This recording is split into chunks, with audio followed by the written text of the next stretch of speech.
आत्मीय भाइयों, आज मैं कुछ ऐसे सब्जेक्ट आपके सामने रखूंगा। वास्तव में वृद्धावस्था में मनुष्य को रोग न चाहिए। योग द्वारा हम ऐसी चीजें बताएंगे कि आपको रोग होगा ही नहीं और बुढ़ापे तक आपको रोग नहीं होगा। बुढ़ापे तक आप चलते फिरते रहेंगे और उम्र जितनी चाहेंगे उतने बढ़ा सकते हैं। उम्र का लिमिट, मैक्सिमम और मिनिमम कुछ भी नहीं है। और दूसरी बात, समस्या है किशोर और जवानों की कि सबको धन चाहिए। धन के लिए तमाम संघर्ष करते हैं लोग। कुछ लोग संघर्ष में सफल होते हैं, कुछ नहीं सफल होते हैं। लेकिन कुछ हम ऐसा बताएंगे कि आपको सफलता मिल ही जाए। कुंडली अगर आपकी वीक है तो वो सफलता नहीं मिलेगी। हम ऐसी क्रिया बता देंगे कुंडली आसानी से हो जाए, आपकी पावरफुल हो जाए। आपके शरीर में ही सारी शक्तियां हैं। कोई शक्ति ऐसी बाकी नहीं है जो आपके शरीर में ना हो। इसलिए गीता में भगवान कृष्ण ने भी लिख दिया है कि तपस्याभ्यो अधिको योगी। योग द्वारा ही प्राप्त किया जाता है। भगवान कृष्ण योग द्वारा ही सारी शक्तियां अर्जित किए हैं और कुछ कृष्ण अर्जुन को भी सिखाया उन्होंने। तभी अर्जुन भी आज लोग याद करते हैं कि योग में ऐसी शक्तियां हैं कि आपकी जितनी भी चाहें शक्तियां अर्जित कर सकते हैं। कवित्व शक्ति, वाक प्रता और धन शक्ति। बिना कम से कम मेहनत में धन कमा लो। अधिक से अधिक मेहनत लोग कर रहे हैं धन कमाने में, और कुछ लोग गलत तरीके से कमा रहे हैं, जो वो परिणाम उनको गलत भुगतना पड़ता है।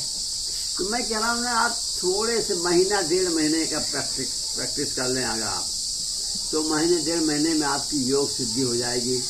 गीता में कहा है भैया तपस्याभ्यो अधिको योगी। तपस्वियों से भी योगी अधिक है। ज्ञानिभ्यो मतो अधिका। ज्ञानियों में भी मेरे मत से ज्ञानी से भी अधिक योगी है। कर्माभ्यास से अधिको योगी। कर्मकांड से भी अधिक योगी है। कर्मकांडी से भी अधिक बढ़िया योगी है। तस्माद योगी भवार्जुना। हे अर्जुन, योगी हो जाओ इसलिए तुम। उन्होंने तस्याहम सुलभा पाठ, तेरे सारे कार्य तस्याहम सुलभा पाठ नित्युक्ता योगिना। नित्य अगर योग का अभ्यास करता है तो तेरे सारे काम सुलभ हो जाएंगे। अब कितने लोग कितनी परेशानी उठा रहे हैं जो कि उनकी समस्याएं नहीं हल हो रही हैं। लेकिन मैं आपको हल्का सा प्रयोग बता दूंगा कि आपकी सारी समस्याएं हल हो जाएं।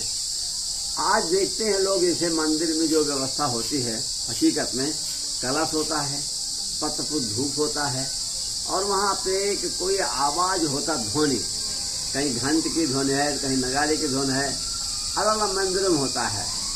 वास्तव में यही एक विज्ञान है मनुष्य की योग का। ये योग है, न कि मंदिर पूजा है। लेकिन मंदिर और पूजा के बहाने हमको योग सिखाया गया है। गीता में भी यही कहा गया, पत्रम पुष्पम धूपम दीपम फलम तोयम यो में भक्ता प्रेषित।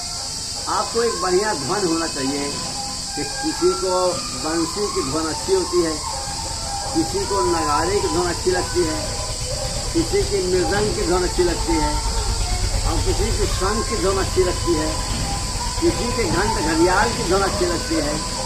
अगर आप अपने कमरे में पत्र धूप दीप की व्यवस्था बना लें और हल्दी के कोई कपड़ा वहाँ रख लें, चादर है जहाँ बैठते हैं, हल्दी कपड़ा रख लें। उसके बाद में हाथ में रुमाल भी हल्दी का लगा हुआ रख लें और कुछ फूल रख दीजिए। कमरे में दीवालों पे आसपास आप पानी का फुहारा मार दो। बस आपका ये परम ईश्वरी शक्ति तैयार हो गई। अब आपको मैं बताऊं कि हम जो वास्तव में श्वास लेते हैं, वो श्वास से ही हमारी सारी शक्तियां हमको मिलती हैं। अगर श्वास बंद कर दिया जाए तो कोई भी जीवित नहीं रह सकता है। तो श्वास से ही शक्तियां हैं। हम पहले श्वास को समझें तो पहले हकीकत में श्वास की क्वालिटी समझें और श्वास की क्वांटिटी समझें। तो जो क्वांटिटी के हिसाब से है, हम जो श्वास लेते हैं वो छोटा सा स्वर है। जो श्वास लिया स्वर है, और ये स्वर पूरे पृथ्वी मंडल व्याप्त है, उसको हम ईश्वर कहेंगे। और जो बदबू वाले जगह का स्वर है उसको हम नारकीय स्वर कहेंगे।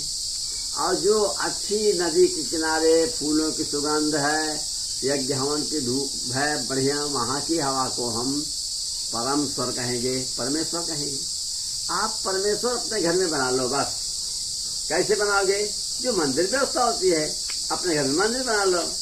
मंदिर की व्यवस्था नहीं है आपके यहाँ, नहीं कर सकते हो, कोई गरीब है, आसपास सभी शहरों में मंदिर है, उन मंदिरों में जहाँ फूल धूप दीप करता, कलश का पानी हो, वहीं जाके बैठ ले कोने में और वही प्राणायाम खींच ले। प्राणायाम करे, एक श्वास से खींचे, दूसरे श्वास से निकाल दे, बस इतना सा प्रयोग है। श्वास अंदर जाएगी, औषधि श्वास जाएगी, आपके शरीर के अंदर में नया शक्ति संचार होगा। जब श्वास से ही हम जीवित हैं तो श्वास को बढ़िया क्यों न कर लें भाई, बढ़िया कर लें, अब सुगंधित कर लें। जितने भी मंदिर में जितने भी श्लोक पहले लिखे गए, तो पहले लोग हिंदी जानते नहीं थे। हिंदी लिखना तो 200 वर्ष पहले शायद शुरू हुआ है। अब कई हजारों वर्ष पहले का किताबें हैं, गीता भागवत जो भी है, वेद पुराण, तो वो सब संस्कृत लिखे गए हैं। लेकिन आज दिन जब हिंदी में हम जानते हैं तो हम हिंदी में ही मंत्रों को लिखे ना। मंत्र मतलब क्या होता है? सलाह। मंत्र माने सलाहकार। हमको जो सलाह दिया गया है वो प्रार्थना है या तो फिर सलाह है, हमें योग का सलाह है।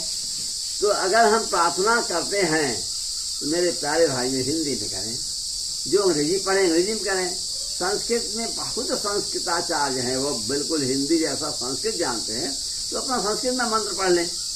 नहीं तो इतना कोई है नहीं तो हिंदी में कह दे कि हे प्रभु, हे मेरे राम, हे मेरे ओम, हे मेरे गुरुदेव, हे मेरे काली मैया, हे मेरे देव, जो भी देव, जिस देव को मानते हो उस देव का नाम लो और प्रार्थना करो। लेकिन वो सब देव अंदर में ही हैं, ये मन मानो कि वो मंदिर में बैठे हैं, नहीं।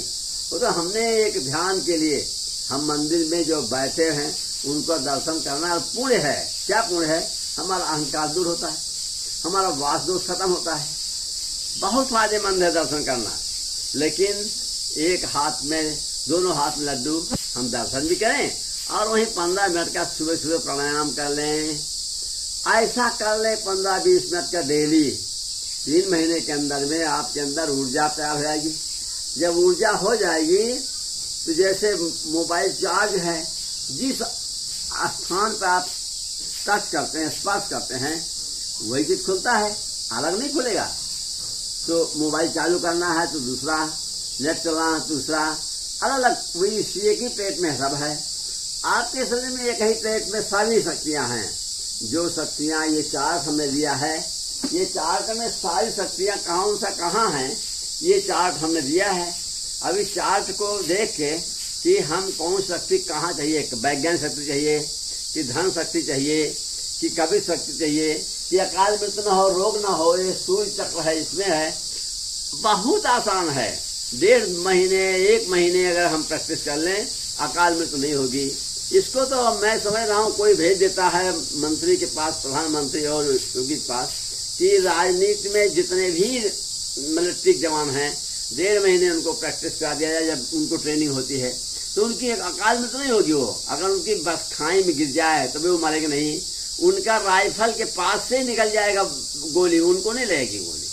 सीता जी को तो यही है, भगवान राम ने सीता जी को अग्नि केंद्र विकसित करवाया। अग्नि केंद्र नाभि में अग्नि केंद्र है। अगर अग्नि केंद्र विकसित कर ले कोई तो मर नहीं सकता, चाहे पहाड़ पर से गिर जाए। सीता जी को अग्नि केंद्र विकसित करा लिया था, कहा ना जब तक रखा हूँ अग्नि में आशा, मतलब अग्नि का केंद्र विकसित करवाया था। और नहीं तो समुद्र में गिर जाती, मर जाती। या जंगल में छोड़ दिया था, वहां वो जंगल में छोड़ दिया था, वहीं शेर भालू खा जाते। लेकिन था तो रहा होगा यही बात में सर कि जंगल में छोड़ दो, छुट्टे मिल जाए। लेकिन जब अग्नि केंद्र विकसित था माता सीता का, तो वो मरी नहीं, धीरे धीरे पहुंच गई वाल्मीकि के पास में। अब इसकी भी एक मैं आपको एक सूचना देता हूँ, जानकारी देता हूँ। हकीकत में पूरे भारत के उत्तर प्रदेश में आपको मिलेगा 4 वाल्मीकि आश्रम। चित्रकूट मिलेगा, वहां रथ जा नहीं सकता है रात को, जंगल में कोई रास्ता था नहीं। और बिठूर में कांत में है, वहां भी रथ नहीं जा सकता है रात को। अरे रथ के लिए रास्ता चाहिए। और श्रवण क्षेत्र जो है वो जंगल था, प्रमोद वन, और यहाँ पर 4 किलोमीटर पहले महर्षि वाल्मीकि आश्रम के पहले 4 किलोमीटर पर छोड़ दिया उन्होंने। अब एक स्थान भी बताते हैं कि दुर्वासा आजमगढ़ के पास। अरे भाई, एक जंगल छोड़ के दूसरी जगह किसी संत के पास अगर भेजना चाहते राम जी, तो क्या करें, रात में क्यों भेजते, दिन में भेज देते हैं ना संत के पास में। रात में एक जंगल पार करके प्रमोद वन यही था श्रवण क्षेत्र के आसपास, और वो छोड़ के दुर्वासा थोड़ी जाएंगे, लेकिन इन जगहों पर बना हुआ है। हकीकत में श्रवण धाम जो है यही वाल्मीकि धाम भी था। यहीं पर जहां छोड़े थे 4 किलोमीटर पहले, उस स्थान को लोग अन्याय बोलते थे। अन्याय किया गया यहीं पर, और आज अन्नवा है। तो मैंने एक कविता में भी दे दिया हूं कि सीता माता को त्याग दिया जिस स्थल पर अन्याय किया, उसी जगह अन्याय कहकर आज हुआ अन्नावा है। लोकल चर्चा बनी रहती, यही रहस्य सब गावा है। वाल्मीकि ताल यहीं पर निकट बैठ रामायण रक्षा, धीरे धीरे सब लुप्त हो गया अनुपम सिद्ध अद्भुत सच्चा। हमने ये सुना है कि अयोध्या को विक्रमादित्य ने जीर्णोद्धार कराया था, और उस समय पर श्रवण धाम पे जो घाट था वो भी बनवाए थे। वो जो ईंटें श्रवण धाम के घाट पे है वही अयोध्या में मिली थी उस समय। यहाँ तक कि ताल जो उनका था वहां भी वो घाट बनवाए थे छोटा सा, वहां भी वो ईंटें मिलती थी अभी तक। अभी इस युग में अभी 50 साल पहले वहां ईंटें, वही ईंटें लोग निकाल के ले गए उस तालाब में भी। ये जानकारी मैं आपको दे रहा हूँ, सरकार तक ये पहुंच जाए। ये स्थान वास्तव में एक अद्भुत है। आज प्रमोद वन नहीं है, लेकिन कभी ये था। तो 3 नदियों का संगम भी यहाँ है, तमसा, मांडवी और विश्वी। और पहले यहाँ पानी बहता था 24 घंटा 12 महीना, आज 6 ही महीने पानी रहता है। मैं सरकार से आवेदन भी कर रहा हूँ कि यहाँ पानी की व्यवस्था एक सौर ऊर्जा से लग जाए और पानी हमेशा गिरता रहे।